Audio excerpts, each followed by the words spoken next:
somebody does something wrong, if you're rude back to them, that doesn't take out whatever wrongness they're doing, in the sense like some people want to believe that if we're under spiritual warfare, that some people might even be possessed, or they might even have demons attached to them, or these kinds of ideas.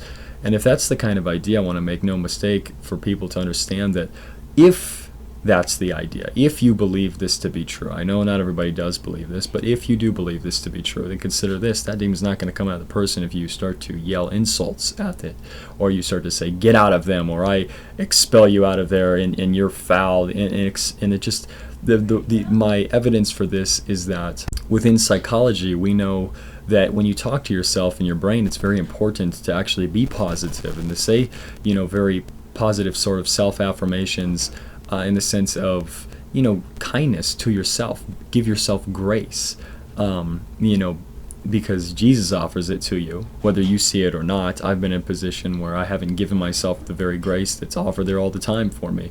And so once I can start to harness that in myself, and if I've done something wrong, I can begin to start to talk to myself and say, well, you know what? It's okay. We're working on it. And this is where I would encourage everybody to try this when you're working at your house, when you're working at your job. I say working at your house because of COVID, but if you're working anywhere, or if you're, because it's very important, and I don't think there's anything unhealthy about constantly giving yourself encouragement and being there for you. A lot of people just want to be able to feel loved. And if we're not reminded that we can actually love ourselves, we can actually say, hey, you know what, you did a good job today. Like, we're hanging in there, we're doing that.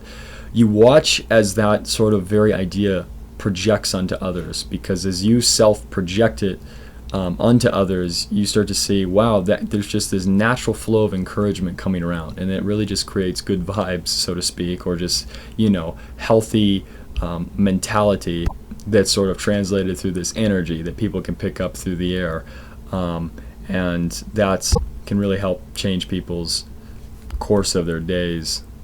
Anyways, guys, I realized that I've actually recorded this without any jazz music, and yeah, it's just, and my voice is kind of, it's kind of gone right now, and that's because yesterday, quite frankly, this person who is coming on here doing faith devotionals every single day and trying to create a faith-based platform through God, with God, to try to help others with the faith, I found myself yelling at God the other day.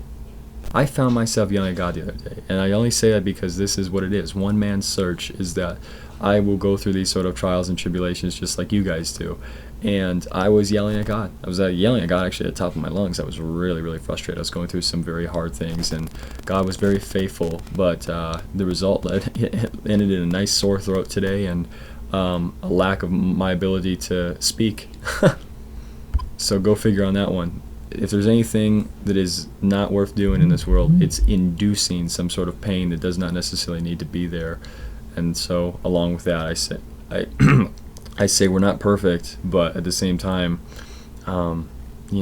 there's going to be these times. And I just want you to know that if you've been in this boat, or you've been confused and you've been really angry at God, I've been right there with you guys. And I just encourage everybody to hang on, because it pays dividends to continue to hold and push through, because God will see that. God will pay attention to your character as it builds.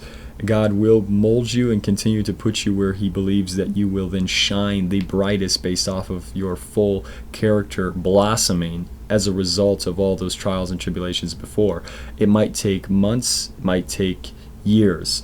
I generally find that the more quicker I can learn from a lesson that got me into a situation to begin with, the quicker I can sort of turn it around and create it into a lesson that I can then teach others, and it becomes a very fulfilling experience for both them and myself included. So I thank you guys sincerely for watching this. This is episode 9. We have one more episode, and then I'm going to go ahead and upload all 10 episodes on to SoundCloud, I believe, first, where you guys will be listening to these, and then I'll actually be asking you guys to post areas where you think that podcasts are most listened to, and where people might actually start to hear these messages. And that is, truly, if you believe that there is a need and urgency for, God's word to be able to be heard in the ways that people are yearning for. thank you so much for being here in this podcast and listening, and I can't wait to get with you guys in the next episode. Blessings.